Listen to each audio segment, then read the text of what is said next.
Voilà.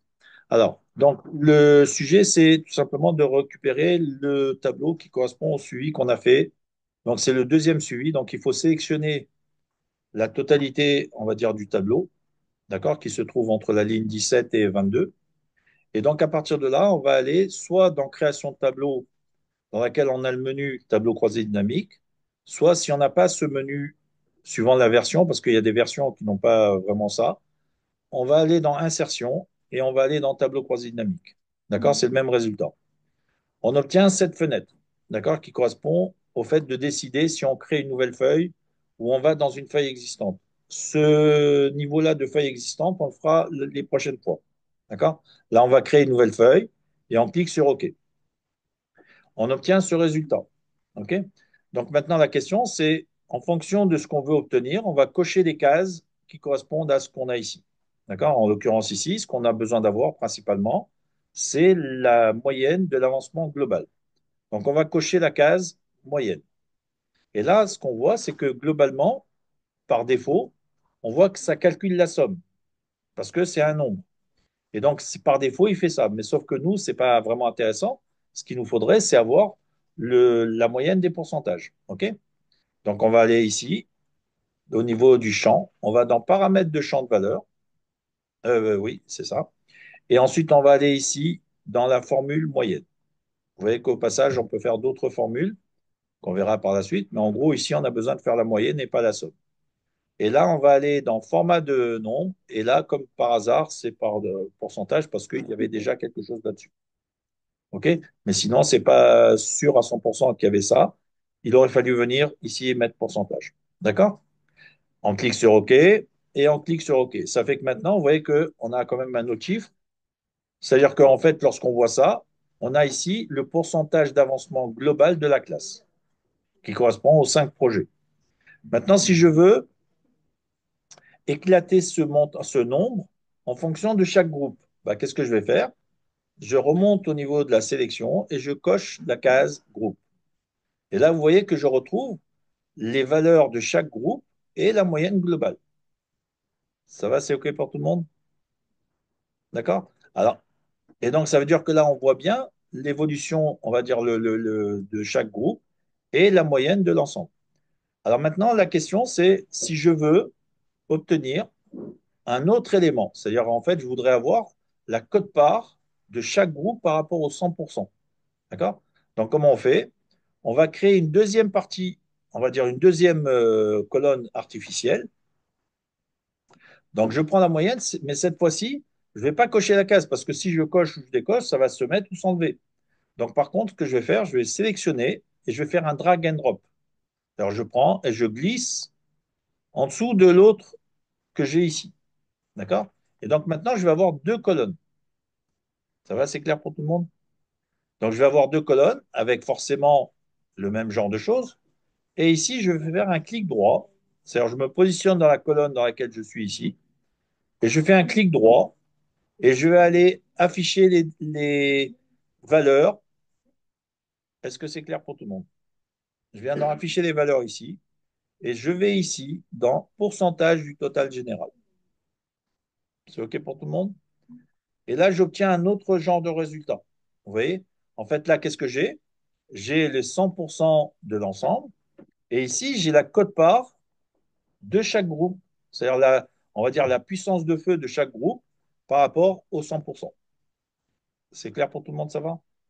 OK? Donc, ce genre de résultat, on peut l'obtenir, par exemple, pour des ventes de produits et qu'on veut savoir le chiffre d'affaires en rapport avec chaque produit. Vous voyez ce que je veux dire? On peut avoir aussi le même genre de choses avec le nombre de salariés et par rapport au nombre de salariés, d'avoir en gros le nombre de salariés par service et d'avoir l'importance de chaque service par rapport au 100%. Est-ce que c'est clair pour tout le monde? D'accord?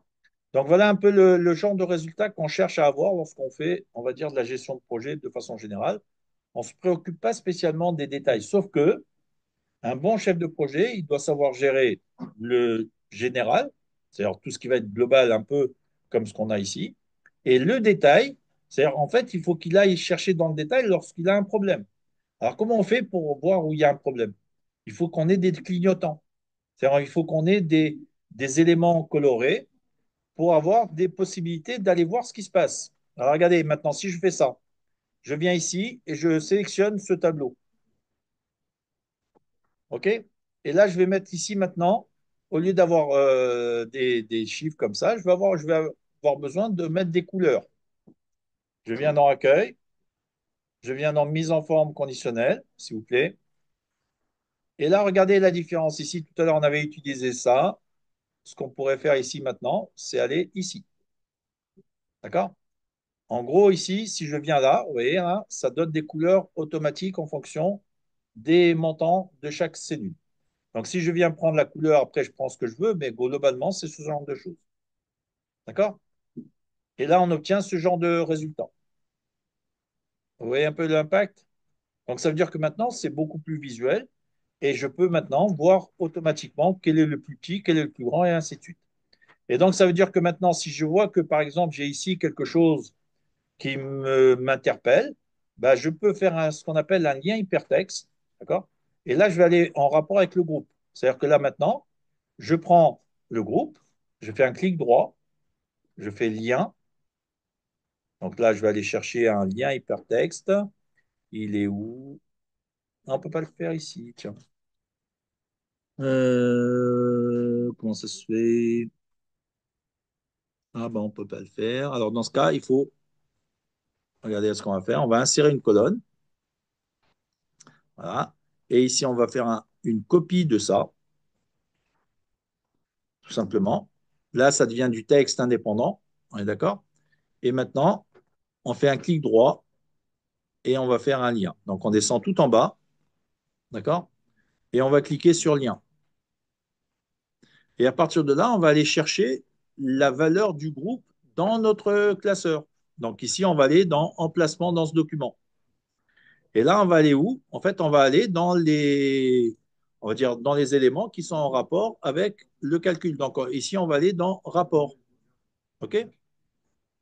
Et là, donc maintenant, je fais la même chose pour tous les groupes. Je fais un clic droit ici. Alors, je peux aussi faire de sorte, puisque c'est la même page, je peux aller recopier tout simplement ici. Je viens dans Accueil, je sélectionne le pinceau et je viens recopier le format sur les autres. D'accord? Ça fait que maintenant, quand je clique sur un groupe, vous voyez, j'atterris directement dans le détail. Et je peux aller même plus loin, parce que si je veux aller directement, on va dire, dans la cellule qui correspond au sujet, je peux venir ici, qui correspond ici à la cellule B18. Donc, si je viens là, je fais une modification du lien, donc modifier, et vous voyez que là, on a accès à la cellule. D'accord? Tout à l'heure, on avait accès à la feuille ou au champ. Là, on a accès à la cellule et on va mettre ici B18. Et donc maintenant, si je fais la même chose pour ce qui est en dessous, regardez, je fais ici le lien, modifier. Il est où? Ah ben, je l'ai pas fait. Alors, dans ce cas, le pinceau n'a pas fonctionné, mais c'est pas grave. Donc ici, je vais dans emplacement, je vais dans rapport, et là, je vais dans, tout à l'heure, on avait dit B18, donc maintenant, c'est B19. D'accord? On valide. Si je fais la même chose pour le troisième, donc on fait lien, et ici, on va mettre la feuille rapport, et ici, on va mettre B20. Voilà. Ensuite, on descend sur le groupe 4, on fait un lien, et là, on va mettre le lien avec la feuille rapport, et ici, on met, tout à l'heure, on était à B20, c'est ça? Oui.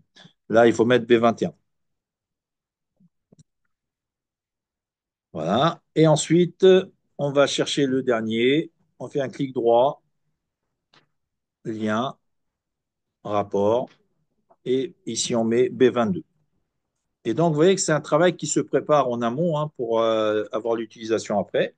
Et maintenant, regardez, si je vois, par exemple, j'ai un souci dans ce groupe, je clique là-dessus et j'atterris directement dans la cellule qui correspond au groupe 1.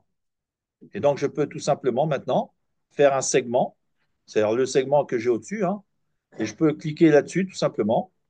Et vous voyez que j'obtiens le résultat que je veux. C'est clair pour tout le monde, ça va? Donc, si j'enlève le filtre et que je mets ça ici pour être plus pratique, je reviens ici et je viens dans le groupe 2. Vous voyez que j'atterris directement dans la cellule du groupe 2. OK? Et si je veux voir le détail, je clique sur le segment et j'ai le détail. Et là, ça veut dire quoi? En fait, ça veut dire qu'un chef de projet, il doit se préoccuper du global, mais il doit aussi se préoccuper du détail. Parce que le détail, c'est ce qui va permettre d'avancer dans le global. Est-ce que c'est clair pour tout le monde? C'est-à-dire qu'en fait, ici, dans ce tableau, dans ce genre de tableau, je pourrais rajouter aussi la liste des personnes de l'équipe et de savoir exactement qui a un problème et qui n'a pas, etc. C'est clair pour vous ou pas? D'accord? Donc, c'est ça qu'il faut, c'est ce genre de choses qu'il faut apprendre à faire. Et donc là, maintenant, si je vais dans le groupe 3, vous voyez que j'atterris de la même manière, je fais le groupe 3 et ainsi de suite. D'accord?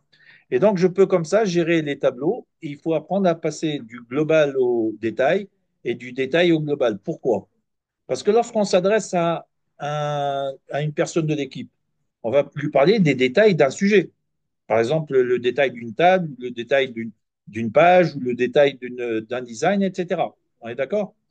Et quand on va s'adresser au comité de pilotage, on ne va pas parler des détails, on va parler du global.